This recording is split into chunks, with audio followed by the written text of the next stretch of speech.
Batzuk ez dakit orain... Paul Riosek hori esan nahi badizu, horrek esan nahi du, Paul Rios ja hortan da badabilela, lanean.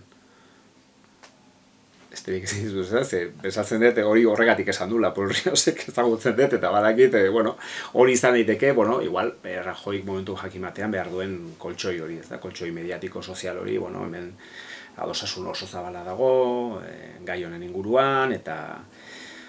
hil horretik badoaz, neurri batean Aresek eta barne ministroak joan den astean kongresu memoriaren edo konbibentziaren kongresu horren amaiera esan dakoa.